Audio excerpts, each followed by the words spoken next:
E aí, gente, como é que vocês estão? Fala aí, quem é que tá aqui pela primeira vez nessa aula aberta? Quem já tá me acompanhando? Então, quem já tá acompanhando as aulas abertas, coloca aí veterano.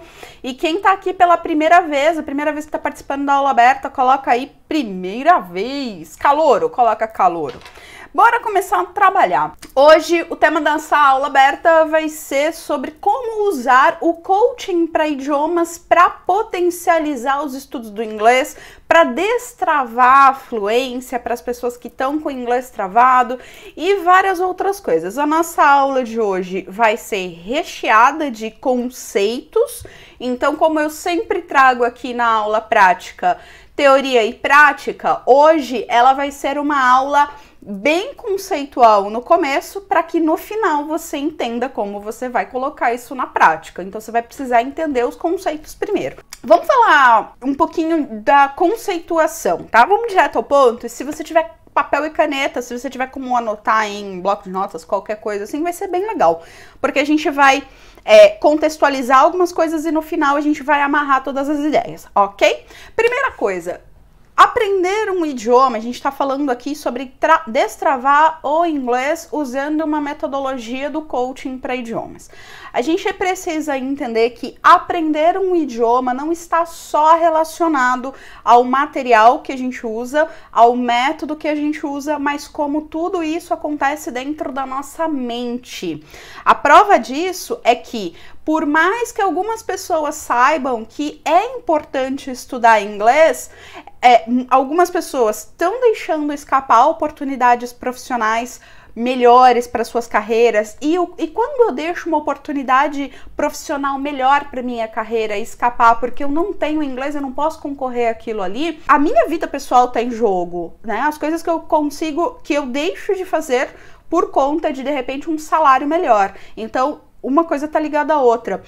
Outro ponto é quem vive muitos anos tentando, né, nesse projeto de ficar fluente. Tô estudando inglês há muitos anos, eu tenho medo de falar errado e de repente alguém me julgar, alguém dar risada de mim, principalmente no meu trabalho, quando eu convivo com pessoas que eu percebo que tem um pouco mais de conhecimento que o meu, a comparação, outras pessoas que por mais que estude e tire boas notas lá no cursinho de inglês, ainda sente insegurança na hora de conversação, pessoas que não conseguem desligar a tecla SAP, que é aquela coisa na cabeça de ficar demorando para conseguir falar em inglês, fica primeiro pensando em português para depois traduzir para o inglês.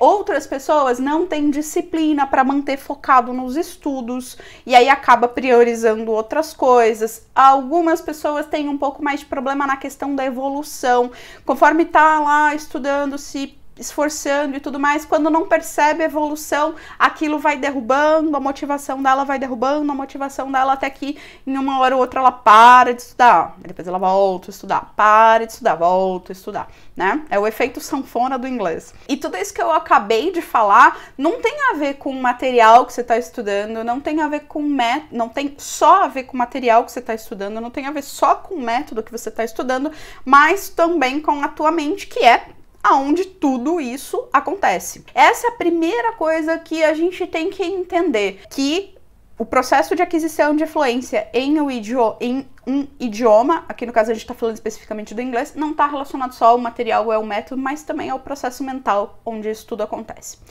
Outra grande prova de que isso é um fato, que muita gente se matricula num curso, tenta ensino tradicional, tenta estudar online, tenta fazer curso sozinho, tenta professor particular, muda de escola, muda de livro, muda de método, faz intercâmbio, dá 3 pulinhos, depois de 2, 3, 4 anos fazendo isso, ainda não se sente confortável para usar o idioma, né? Às vezes está sentado numa roda de pessoas, mas na hora de falar o inglês, opa, travei. Tá, de repente, falando com um nativo ou com um estrangeiro, mas não consegue entender tudo que aquela pessoa tá querendo dizer e perde um monte de palavras dentro do contexto de uma frase. E aí você pode correr o risco de ser, de não ter a comunicação clara. Acontece muito isso, as pessoas estão sempre usando as mesmas palavras, os mesmos termos, estão sempre repetindo as mesmas coisas, porque falta vocabulário. Por exemplo, tem 300 milhões de formas de falar very good, mas a pessoa só fala very good, porque é só o que ela sabe falar. Então, aquela falta de vocabulário, de não conseguir subir de nível, né? Não conseguir... Parece que fica patinando sempre no mesmo lugar, tá sempre usando o mesmo platô de vocabulário. Por conta de tudo isso, eu quero destacar 4 aspectos da mente que são extremamente importantes para quem quer destravar e falar inglês com confiança e com segurança. Primeiro aspecto, para a gente elevar o nível de proficiência, a gente precisa ter vocabulário. Não tem jeito. É o exemplo que eu dei do very good. Tem outras várias formas de dizer isso. Mas eu tenho certeza que em algum momento ou outro você deve ter aprendido isso. Em algum momento ou outro, você deve ter visto várias formas de dizer very good. É só um exemplo. Só que o que acontece? Você aprende, mas você esquece. Já ouviu falar na frase, estudar não é aprender? O fato de eu sentar a bunda na cadeira e ficar lendo um monte de vocabulário, fazendo flashcard, escrevendo, fazendo exercício do inglês, assistindo vídeo, o fato de eu estar estudando não significa que eu estou aprendendo. Prova disso é que o que você acaba estudando, você acaba esquecendo na mesma proporção, se não uma proporção pior. Esse primeiro aspecto tem a ver com tudo o que fica armazenado na tua memória de longo prazo. Depois que você aprende, né? Não que você estuda. Depois que você aprende, aonde fica armazenado o seu vocabulário? Na mente. Primeiro aspecto é entender que para eu construir uma fluência em qualquer idioma, eu preciso ter vocabulário. Mas para eu ter vocabulário, não basta eu estudar. Eu tenho também que aprender. E por que eu estudo e não aprendo? Essa é a grande pergunta. Que eu pergunto para você agora, na verdade. Por que você acredita que, às vezes, a gente estuda e não aprende? Por que eu estudo? Porque estudar, muita gente estuda. Mas por que eu faço dieta e eu não emagreço? Oh, Deus! Oh, céus! Oh, vida! Primeiro aspecto, só lembrando, memória, tá? Primeiro aspecto, memória. E a memória tá onde? No teu coração? Não, né? Tá no teu cérebro. E o teu cérebro aqui representado, a gente tá falando de mente. Segundo aspecto, vamos pro segundo aspecto. Se toda vez que você precisa falar o inglês, ou pra ouvir, te dá um suador, uma tremedeira, o coração palpita, dá uma ansiedade, significa o que isso? Pô, toda vez que eu tenho que falar no telefone com alguém, toda vez que eu tenho que participar de uma conference call, toda vez que eu tenho que fazer qualquer coisa, que eu preciso ter contato com o idioma, me dá um treco no coração. Não é legal, não é gostoso. Me dá dor de barriga, eu fico ansioso, eu fico nervoso. Eu quero usar o inglês, mas eu não quero sair da reunião toda vez suando, né? Eu não quero sair da reunião toda vez nervoso. O que acontece quando a gente tá sentindo, está vivenciando esses sentimentos? Nós estamos dominados pelo o quê? Por nossas emoções. E acredite ou não, as nossas emoções, elas acontecem no nosso cérebro e não no nosso coração. Embora as pessoas façam associação, elas acontecem no nosso cérebro também, que é onde fica a nossa mente. Quando as nossas emoções, quando eu estou envolvida por emoções de excitação, de prazer, de conquista, de autoconfiança, de autoestima, de segurança, quando eu tô de alegria, de prazer mesmo, eu vou usar o idioma de uma forma completamente diferente de quando eu estiver nervoso, suando, tremendo, pensando que eu vou errar. Isso vai influenciar. Prova disso é que muita gente fala, né? O álcool desce, o inglês sobe. Por que muitas pessoas às vezes falam, toma um negocinho aí pra você relaxar? E é verdade, né? Você quer ficar fluente da noite pro dia? Não tô fazendo apologia ao alcoolismo aqui. Várias pessoas, toma um negocinho. Cara, da noite pro dia você fica fluente. Rapidinho, é só tomar uma Heineken que o inglês, ó. Por quê? Porque o álcool acaba inibindo essas... Eu não vou entrar aqui nos aspectos muito biológicos da coisa, porque não é esse o nosso foco. A gente pode entrar numa outra aula para falar mais profundamente sobre neurociência, mas hoje o nosso foco vai ser falar do coaching. Então, é importante a gente entender o segundo aspecto, que são as nossas emoções. E as nossas emoções, elas acontecem na nossa mente. Número 3. Sabe quando você precisa falar...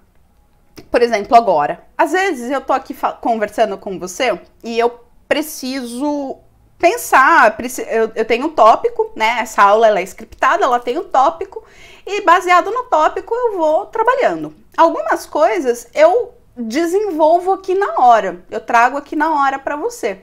Outras coisas eu já tô tão habituada a falar toda hora que eu falo mais rápido. Às vezes eu faço uma pausa para poder contextualizar, até dar exemplos.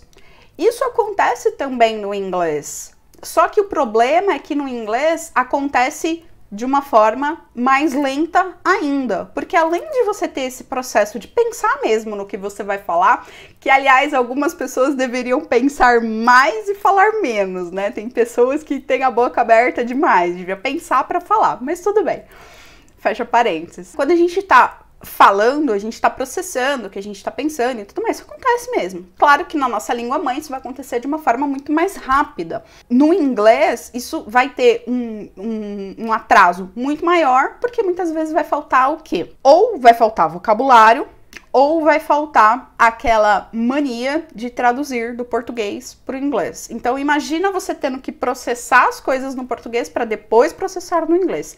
O terceiro aspecto que atrapalha bastante e também acontece na mente é o pensar em inglês. O quarto aspecto, esse não afeta todo mundo, tá? Esse é um aspecto que não afeta todo mundo, não.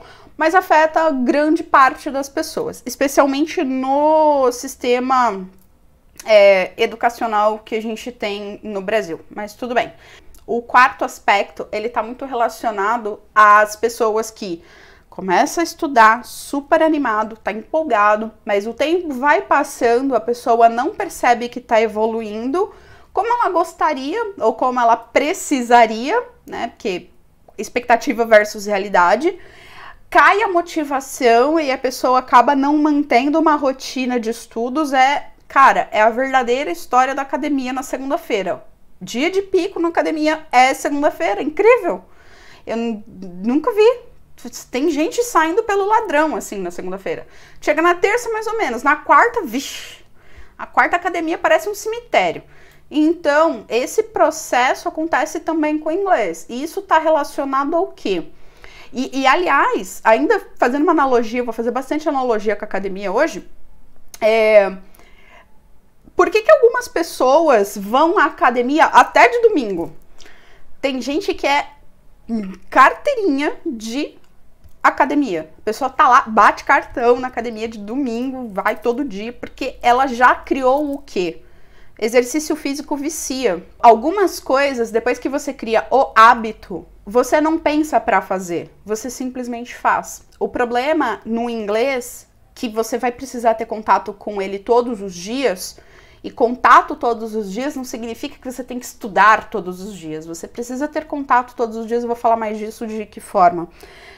Mas você precisa ter contato, você precisa ter o hábito de ter o contato todo dia. E a criação de hábito. Por que eu começo e depois eu desanimo? Eu não criei o hábito. E o hábito acontece aonde? De novo, né? Aula de anatomia. O hábito não acontece no meu estômago, no meu fígado. O hábito acontece no meu cérebro, na minha mente. Esses 4 itens, eles são os principais responsáveis e influenciam quem vai atingir a fluência no inglês e quem vai passar anos e anos e anos e anos e anos estudando e não vai sentir que de fato tem segurança para se comunicar de uma forma tranquila e fluida. Memória, emoções, pensar em inglês e hábito. Todos eles acontecem aonde? Na mente. Porque se a sua mente não memorizar aquilo que você aprende durante a aula, o que vai acontecer? Você vai precisar estudar muito mais tempo do que se você tivesse guardado aquilo da primeira vez. De novo, estudar não é aprender. Se a tua mente não controlar a ansiedade, o medo de usar o inglês no dia a dia, você vai travar, vão te faltar palavras, vai dar o famoso branco. O branco, quando você não sabe o vocabulário, é frustrante, mas o branco, quando você sabe que você sabe o vocabulário, mas na hora de usar você não lembrou, ele é avassalador e ele tá muito relacionado às emoções, porque saber você sabia.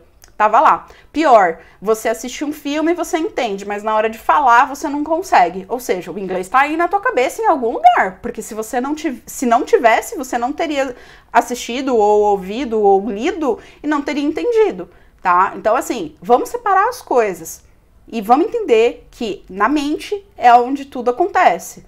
E se a gente focar só no material que a gente está estudando e só no método que a gente está usando para estudar, não é suficiente para essas lacunas, ok? Se a tua mente também não te ajudar a pensar em inglês, você vai demorar muito para conseguir desenvolver uma comunicação fluida. Você vai sempre estar falando com uma lentidão que expressa o quão baixa a tua proficiência naquele idioma é. E se a tua mente também não criar o hábito de ter contato com o idioma todos os dias, você sempre vai girar em círculos, vai estudar, estuda, e começa de novo, não tem evolução. Para eu entrar em forma física, seja por motivos de saúde, de estética, eu preciso fazer duas coisas.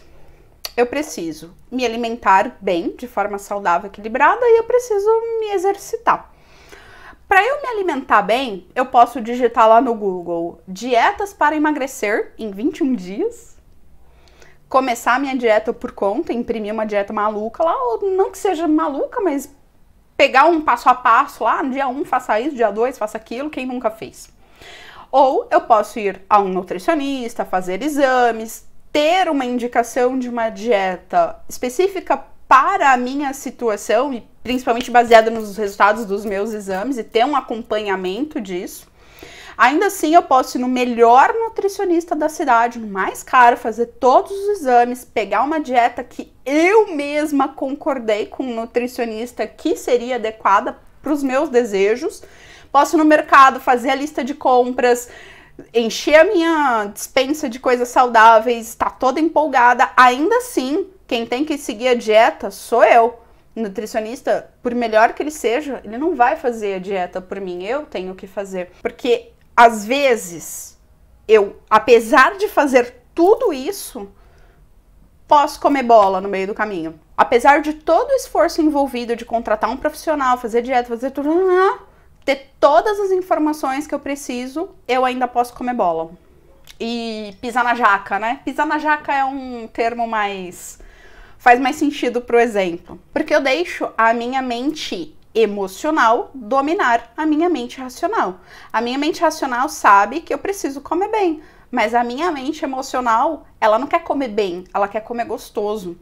Porque ela quer comer algo que dê prazer naquele prazo, naquele curto prazo. A mente emocional não está muito preocupada com o longo prazo, ela está preocupada com o curto prazo e o prazer que eu vou ter ali. Levando essa metáfora para o inglês, não importa, né? Falando um pouquinho do material e do método que eu comentei. Eu tive um bom material, eu tive um bom método, ou seja, eu fui no nutricionista, eu tive uma boa receita, eu fiz os exames, eu tive acompanhamento, eu concordei com aquela dieta e tudo mais. Se eu não tiver uma boa mente, eu não vou seguir a dieta. E para exercitar, o que a gente pode trazer de aprendizado? Eu posso me matricular na academia mais top da cidade, mais boladona. Eu posso ir lá no shopping, comprar umas roupinhas novas, tênis novo, um squeeze, uma bolsa, whatever. Eu começo a frequentar a academia, mas geralmente o que costuma acontecer com muitas pessoas com o passar do tempo? Fica chato ter que ficar repetindo aqueles exercícios over and over and over again. Fazer sozinha, né? Principalmente quem tá fazendo musculação, sem personal. Por melhor que a academia seja, o professor, ele não vai ficar também o tempo todo no teu pé vendo o que você tá fazendo ali. Ele vai tirar suas dúvidas, mas ele não é um personal trainer. Ele é um professor que vai estar atendendo um monte de gente ali, corrigindo a tua postura. Ele não vai ficar te puxando para você fazer o que você tá fazendo. Vamos lá, vai mais 1, mais 2, mais 3, mais 4, que é o que o personal faz. Não é só isso que o personal faz, pelo amor de Deus. Não tô falando que é só isso que ele faz. Aí, a gente olha aquela mulher lá, toda saradona, toda gostosa, aquele cara todo bombadão, se compara. Dependendo de como tá a nossa mente, quando a gente olha aquelas pessoas assim que a gente vê e fala, meu Deus do céu, Jesus, eu não vou chegar nesse ponto. Meu Deus, dói demais, e dói. Dói, literalmente dói. Quem faz academia sabe. Dói ou não dói, pessoal? O Netflix é bem mais gostoso do que tudo isso. De novo, eu vou deixar a minha mente emocional dominar a minha mente racional, que sabe que eu preciso me exercitar para eu ficar melhor, seja por estética ou por saúde. De novo, não adianta ter tido um bom material, um bom método, um bom plano de exercícios, uma boa academia, toda... até acompanhamento, né? Tem gente que faz acompanhamento mensal. Não adianta nada disso se eu não tiver uma boa mente. E para falar inglês é a mesma coisa. Não vai adiantar nada você fazer curso naquela escola super carona. Não vai adiantar nada você fazer um intercâmbio XPTO. Como que eu sei disso? Primeiro, pela minha própria história. Quem tá aqui pela primeira vez, depois vai ter a oportunidade de conhecer um pouquinho mais aqui, aprofundar um pouco mais nisso aqui. Segundo, tem muita gente que estuda muitos anos, mesmo, já fez até intercâmbio, e ainda não sente segurança para falar inglês. Assim como para você fazer coisas desafiadoras, como para você se alimentar ou se exercitar, que é desafiador para a maioria das pessoas comuns, isso tudo depende de um processamento mental, não é só de uma academia ou de um nutricionista, de uma dieta ou de um personal. Se você é como a maioria das pessoas que passam anos e anos e anos estudando inglês e ainda não tão fluente, falar inglês também depende de um processamento mental, tá? Não é só de livro e de aula de inglês, não.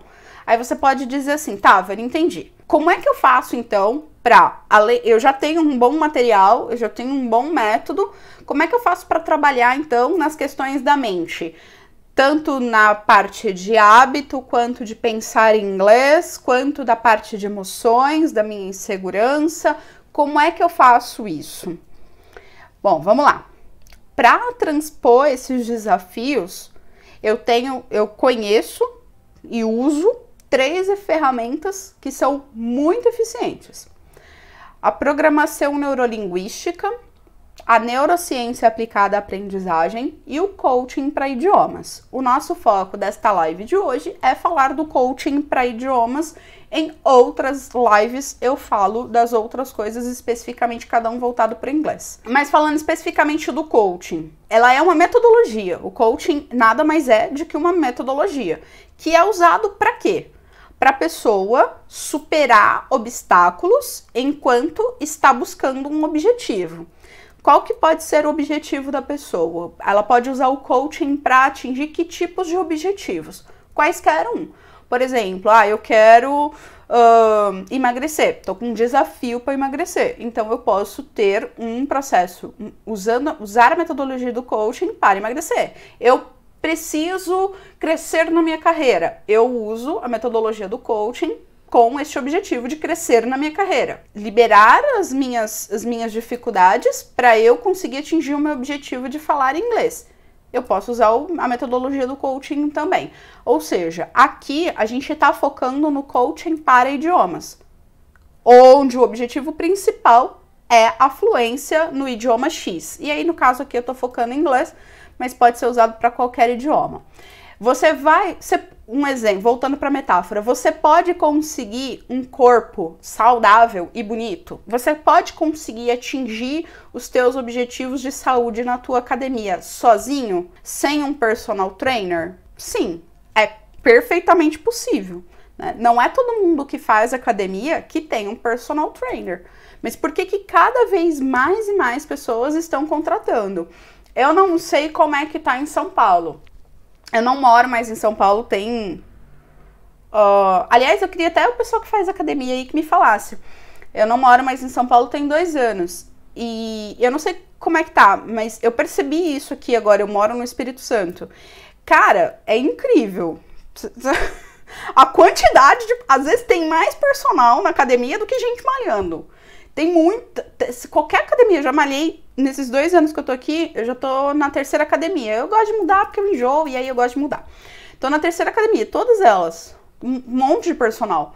Então, eu não sei se isso é uma coisa mais daqui, eu não sei se isso tá acontecendo em todos os lugares, mas o fato é, quem tá certo e quem tá errado? Quem malha sozinho ou quem malha com personal? Não tem certo ou errado nesse caso. Errado é você não fazer exercício físico, né? Se você só vai funcionar tendo um personal ali do teu lado, porque tem gente que contrata porque a pessoa é atleta, tem gente que contrata porque ela precisa de uma pessoa ali acompanhando ela, porque senão ela cai na falta de rotina. Tem gente que cada um tem o seu objetivo. Engraçado é que eu machuquei meu braço faz uns 2 meses e meio, mais ou menos. Eu machuquei meu braço fazendo um exercício.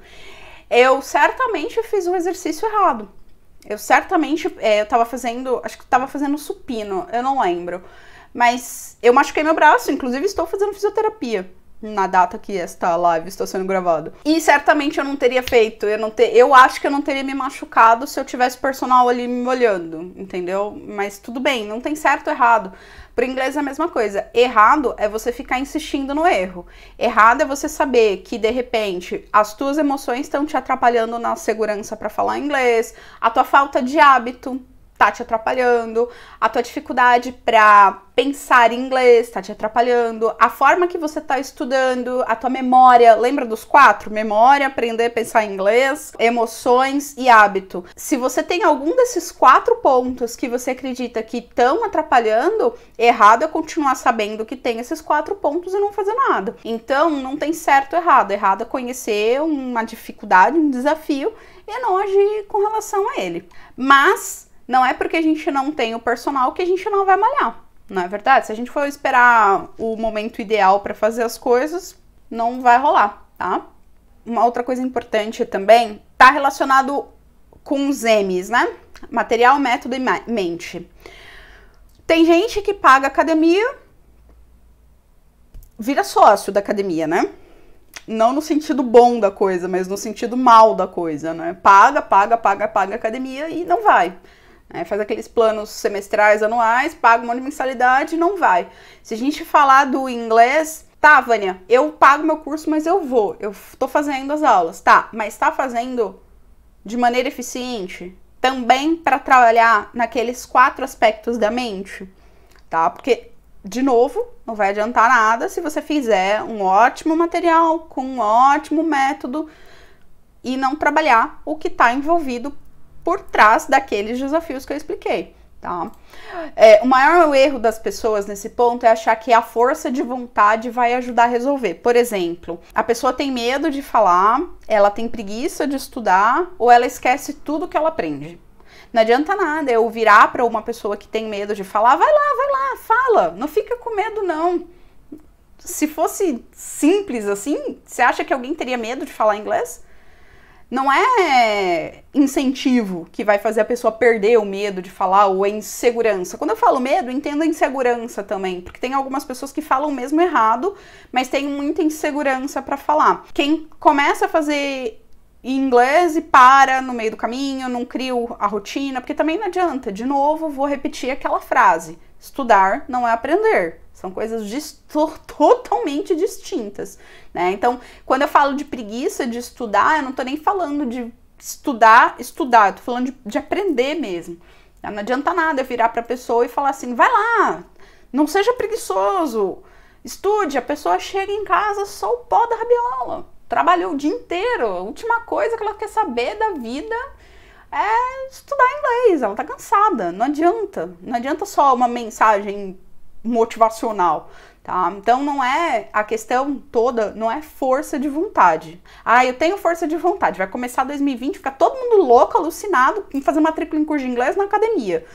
Ótimo, maravilha.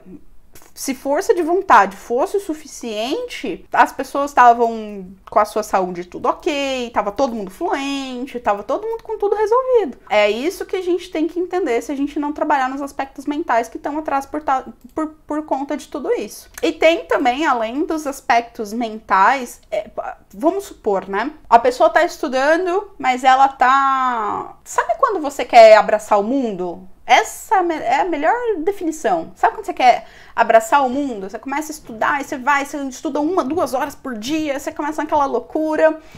Só que isso acaba não sendo exequível ao longo prazo. Não é adaptável à tua realidade no longo prazo. Isso não se torna sustentável no longo prazo. No final, a tua mente tá falando assim, vai lá, corre, faz tudo que tem para fazer. Outra coisa, não adianta também se o inglês de repente for um martírio para você.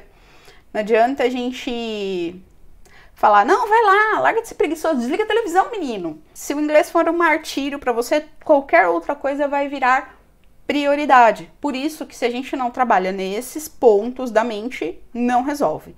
Com isso, eu finalizo essa parte do conceito sobre o quão a mente e esses 4 aspectos são importantes. E aí, como é que eu trabalho então nesses 4 aspectos? Né, dos meus hábitos, das minhas emoções, da minha memória e do pensar em inglês. Eu já falei lá atrás, tem 3 formas bem eficazes de trabalhar com isso. Programação neurolinguística, neurociência aplicada à aprendizagem e o coaching para idiomas. E como o nosso tema hoje é coaching para idiomas, agora eu vou entrar nos 5 pilares do coaching para idiomas para resolver estes aspectos mentais que eu expliquei. E deixa eu só lembrar uma coisa que eu sempre esqueço. Já clica no joinha no vídeo, clica no joinha e já clica no botão se inscrever aí do canal, porque a gente tá buscando inscritos nesse canal. É assim que a vida segue aqui. Só recapitulando, eu falei que dentro das soluções para os 4 itens, nós temos 3 alternativas, uma delas é o coaching para idiomas, e agora eu vou falar dos pilares dessa metodologia para o idioma. Primeiro pilar que a gente vai aplicar nessa metodologia é o pilar da clareza. Como que ela vai funcionar para o meu objetivo de ser inglês? Vânia, de ser inglês é ótimo, de ser fluente no inglês. Primeira coisa, eu vou definir o que é exatamente ser fluente para mim. Eu vou definir um SMART goal de fluência para mim, uma meta SMART de fluência para mim. Eu já dei uma aula aberta aqui sobre isso. Eu falei da diferença de fluência e proficiência, são coisas diferentes, e é óbvio que todo mundo, e eu não vou ficar entrando nesse mérito agora, porque eu já dei uma aula sobre isso, assiste lá no YouTube, vai lá nos vídeos anteriores e assiste lá. Se eu sei que eu preciso falar inglês para quê? Inclusive, naquela aula eu ensinei, muito bem lembrado, naquela aula eu ensinei como definir um objetivo de fluência muito bem definido. Então vai fazer muito sentido você assistir aquela aula. Mas vamos voltando. Primeiro ponto, tendo clareza do que exatamente é o meu objetivo de fluência. Eu quero ser fluente, mas o que é ser fluente para você? Ser fluente para mim é falar o inglês em todas as situações. Ótimo, maravilhoso, excelente. Só que você precisa criar um primeiro objetivo de fluência para o teu grande sonho de falar inglês para todas as coisas, ok? Eu oriento você, principalmente se você já passou dos 30 anos, que você defina de uma forma racional o teu objetivo de fluência e não emocional. Pensa com cabeção e não com coração. Tem uma menina aqui no YouTube que fala isso. Eu não lembro quem é, mas ela fala, é para você pensar com cabeção e não com coração. Tô copiando ela, agora eu não lembro o nome. Se alguém souber o nome desse ser humano que fala isso, que eu acho muito engraçado, inclusive bota aí. Eu tenho que ter clareza, o primeiro pilar, clareza de qual é o meu objetivo para minha fluência, de uma forma que essa clareza, esse objetivo de fluência me permita saber o meu destino final, ou seja, daqui 6 meses, o que é que eu quero estar fazendo com o raio do inglês? Daqui 1 ano, o que é que eu quero estar fazendo com o raio do inglês? Daqui 1 ano e meio. Se você não definir de forma específica isso, definir exatamente o teu objetivo, você não consegue passar para o segundo pilar, que é o pilar do caminho. Imagina a seguinte situação, você vai vir aqui para minha cidade e eu vou te levar para comer uma moqueca capixaba. E aí, por um acaso, você, antes de vir para cá, pesquisou na internet um restaurante boladão aqui que tem uma moqueca lá, e por um acaso esse restaurante é num lugar que eu não conheço. Fala, puxa, não sei onde é, ainda não fui. Até eu mesma, que moro aqui, vou precisar de uma orientação para chegar lá. Vamos colocar no Google Maps. E a gente vai colocar o que no Google Maps? A gente vai colocar o nome do endereço, ele vai colocar o nome do restaurante, que seja, ele vai colocar o endereço, se tiver salvo, e a gente vai ter a rota traçada a partir do nosso destino final. O Google Maps, ele vai fazer um passo a passo, mostrando aonde a gente tem que ir, o que a gente tem que dirigir para a gente chegar lá. Vira direita, vira esquerda, dirige não sei quantos metros, dirige não sei quantos quilômetros. O Google Maps também vai traçar uma outra coisa interessante, rotas alternativas. Normalmente ele traça 3 rotas. Ó, tem essa opção, essa opção, essa opção. Essa opção leva X minutos, essa Y minutos e assim vai. Falar eu quero ser fluente é a mesma coisa que você virar pra mim e falar eu quero comer. Eu vou falar, tá, você quer comer o quê? Ah, eu quero comer comida. Legal. Que comida? Ah, eu quero comer uma comida típica da região. Tá, já melhorou. Temos algumas comidas típicas da região. Tá, mas você quer comer em casa ou você quer comer num restaurante? Porque aí dependendo do... Se você quiser comer em casa, a gente usa o iFood. Se você quiser comer no restaurante, a gente usa o Google Maps. Não, eu quero comer num restaurante. Ótimo. Você tem algum restaurante que você quer? Não, não tenho. Ah, então vamos num... Eu vou te sugerir um. Então, isso eu tô colocando para quem ainda teima em falar, eu quero ser fluente. Ser fluente é a mesma coisa que querer comer e não saber aonde comer. Vai continuar com fome. Vai continuar querendo ser fluente. Precisa definir o que é fluência especificamente.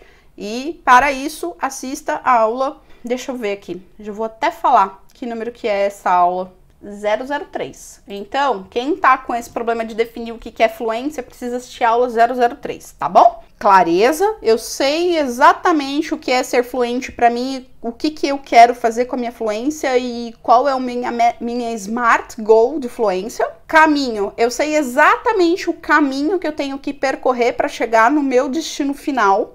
O caminho que você vai percorrer é a rota que o Google Maps te traça para chegar num endereço. O Google Maps, ele não adivinha para você qual que é a rota. Ó, eu acho que talvez... Não, ele fala, vire à direita. Ele fala até no imperativo, vire à direita. Não tem essa de, ah, não sei não, mas eu acho que não. É o caminho. A metodologia, ela é baseada justamente para te ajudar. Ah, eu não sei o que é ser fluente, não consigo definir minha meta de fluente. Eu já estou estudando há 300 anos e ainda não sou fluente. Tá faltando clareza. Ah, eu sei o que é ser fluente, tenho minha meta de fluência bem definida, só que eu não sei o que eu faço para chegar lá. Eu começo a estudar, parece que eu estou estudando um monte de coisa que não tá me levando para lugar nenhum. Tá faltando uma boa definição de caminho. O terceiro C, caminhar. Imagina o seguinte, você tá dirigindo, a gente tá dirigindo, né?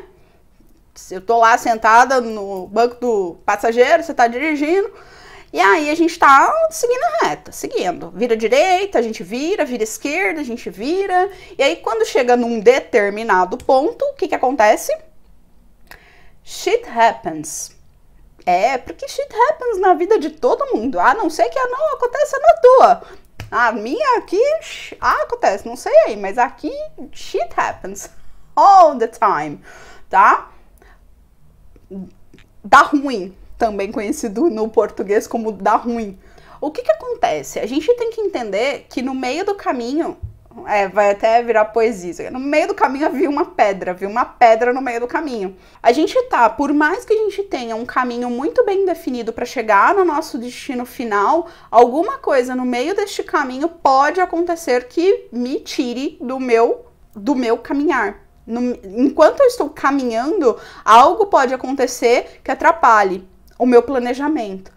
É por isso que quando eu tô caminhando, o Google Maps, ele pode traçar uma rota nova. ele pode, se você entrar numa rua errada, ele pode recalcular a rota, ele vai te mostrar qualquer que seja a instrução para que você retome para o caminho correto. E isso acontece muito no inglês, principalmente quando a gente está estudando, para de estudar. Tá estudando, não vê evolução.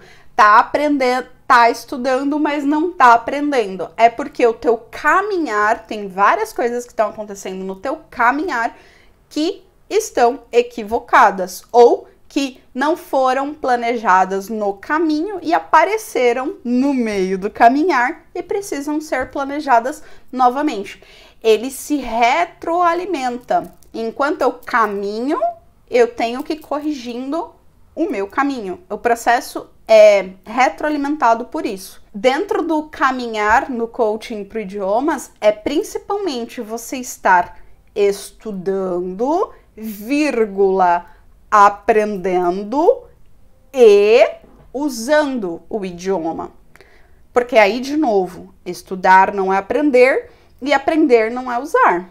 Aprender, eu tô aprendendo, uso lá na aula, sei lá, e não uso mais. Não basta estudar, você também tem que usar. If you don't use it, you lose it. E aí tá muito relacionado à questão de estudar do jeito certo. Vamos pro quarto C. O quarto C é o C de consistência. Enquanto você tá estudando, você sabe que você precisa ter contato com o idioma.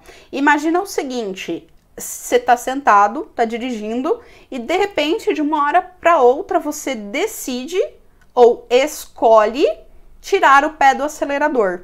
O que vai acontecer no instante em que você tirar o pé do acelerador? O carro vai o quê? Parar. E se o carro parar, o que acontece? Você não continua caminhando em direção ao teu destino final.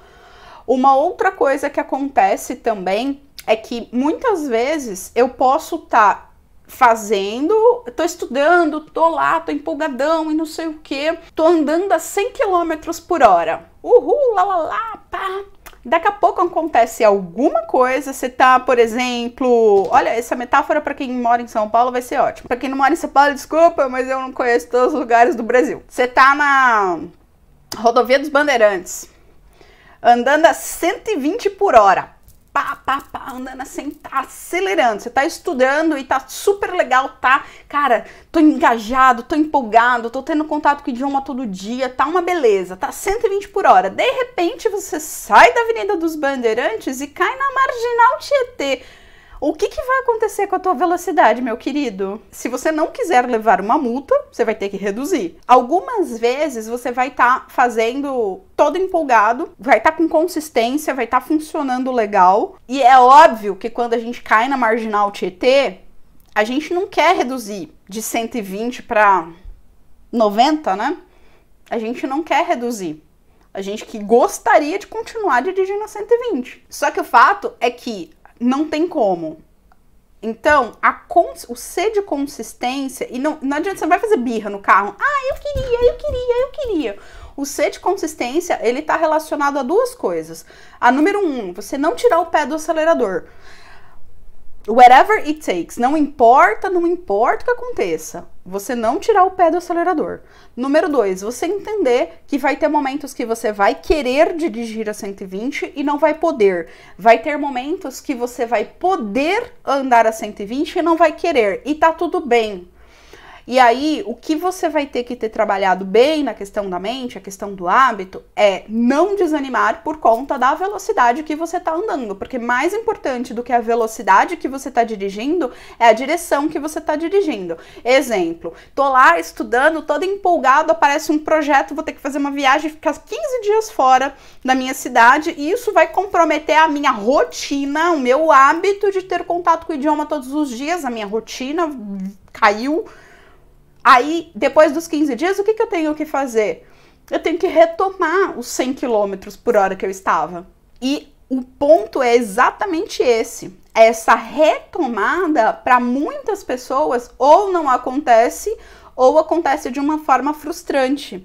Então, a gente precisa ter, peraí, paradas estratégicas acontecem Se o pneu furar, você vai ter que parar. Paradas estratégicas ou redução de velocidades estratégicas acontecem na vida de todo mundo. E aconteceu e não tem problema. Vou andar os meus 10 km por hora. Se antes eu estava estudando meia hora por dia, eu vou pelo menos 5 minutos por dia ter contato com o idioma. Não vou deixar o carro morrer. Vou acelerando aqui, né? Carro manual, você tem que ficar lá. Acelera, acelera.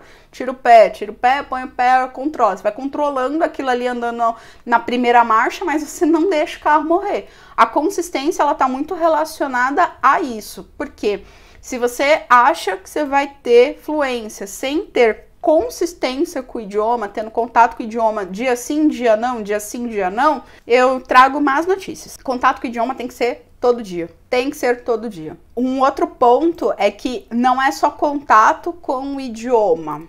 Tipo, eu vou assistir um vídeo no YouTube aqui.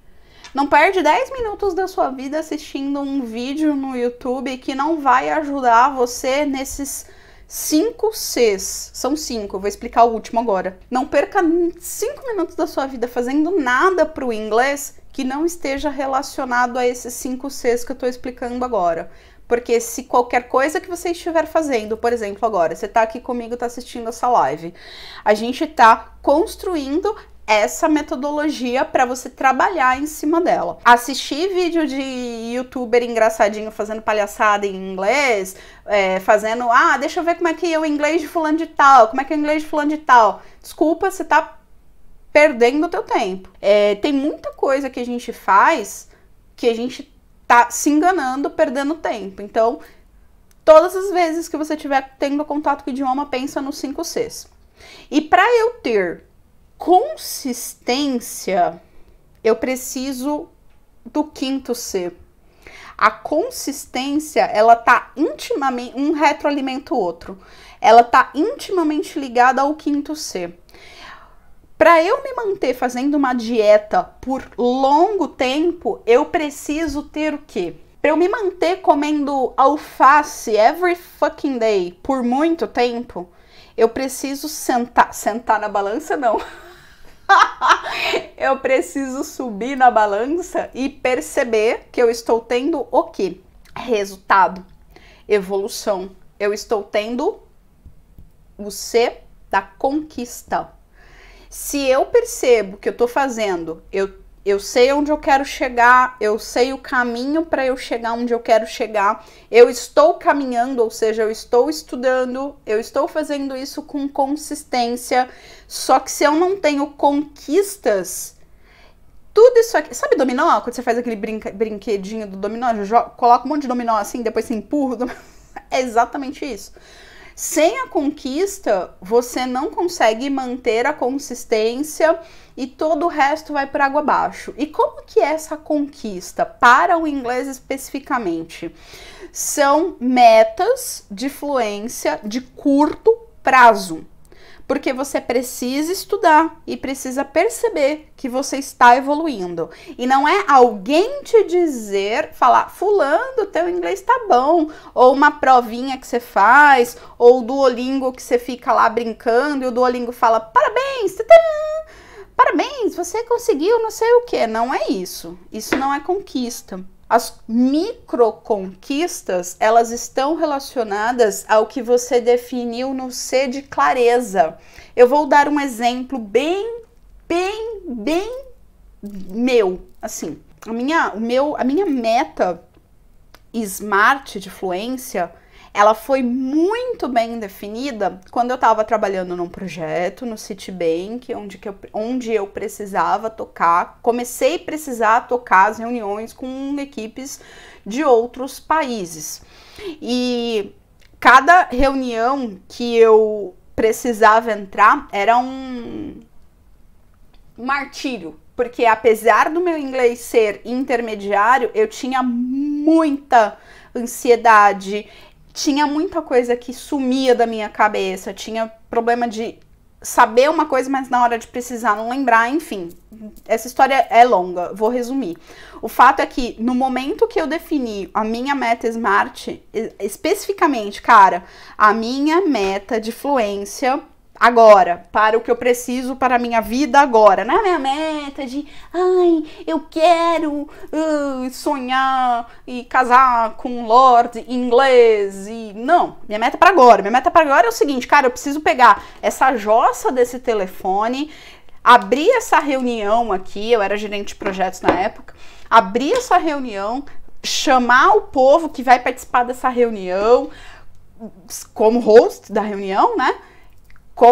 Abrir a conferência, explicar o para que é aquela reunião, fazer todos os times envolvidos participarem da reunião, tirar a dúvida, perguntar, esclarecer e tudo mais. E no final eu preciso fazer uma ata de reunião, porque eu era responsável pela ata de reunião. Eu preciso conseguir redigir a ata dessa reunião, clicar no botão enviar, send do Outlook. Era isso que eu precisava fazer. Era essa a minha meta. Minha meta era eu desligando o telefone e clicando no botão enviar do Outlook com todos os itens discutidos naquela reunião para todos os participantes. Essa era a minha meta de fluência. Tá? Então, quando você... Isso é assim, a primeira meta, aí depois, que era uma macro meta, depois você define, ou aí eu bati essa meta e vai definir outra meta, e você define outra meta, e você vai viver de definir meta. Quando você chega na meta, você dobra a meta. O fato é que no meio do caminho, para eu conseguir ter consistência de perseguir esta meta, eu precisei ter conquistas intermediárias. Ou seja, cara, o que eu preciso fazer no meio do caminho até eu conseguir fazer essa reunião? O que eu preciso ter de conquistas que, número 1, vão me dar certeza de que eu estou em direção à minha meta. Número 2, vão retroalimentar minha motivação para que eu fale, estou no caminho certo, estou fazendo a coisa certa e estou gerando prazer porque estou trazendo conquista no curto prazo para o meu cérebro. Um exemplo clássico. Eu falei, bom, eu vou fazer o seguinte, eu vou pegar atas de reuniões passadas, de várias outras reuniões, vou pegar e-mails trocados, vou pegar tudo que for importante que eu tenha escrito aqui e vou fazer um glossário. Esse é o vocabulário que eu tenho que dominar para conseguir tocar o meu projeto. A partir daí, eu defini uma micrometa. Bom, para eu conseguir tocar a minha reunião, eu preciso dominar esse vocabulário. Qual que vai ser a minha micrometa? Dominar este vocabulário. E aí, a minha micrometa, que era uma micro-média meta, se tornou micro-micrometa. Porque todos os dias eu me coloquei o desafio de ter a certeza de que eu conhecia aquele vocabulário. Aí entra na parte de estrutura de estudo, que aí é tema para outra aula aberta, mas o ponto é, cada dia que eu precisava usar aqueles vocabulários e que eu tinha acesso na minha memória de longo prazo daqueles vocabulários que eu precisava, isso me dava um prazer imenso, me mostrava que, pô, tô mais perto, cada dia mais perto do meu destino final. Então, quando você definir a tua micrometa, as tuas micrometas, você tem que ter clareza de, essa micrometa vai me dar prazer? Número 1. Número 2, essa micrometa tá me levando para minha meta SMART que eu defini lá na minha clareza?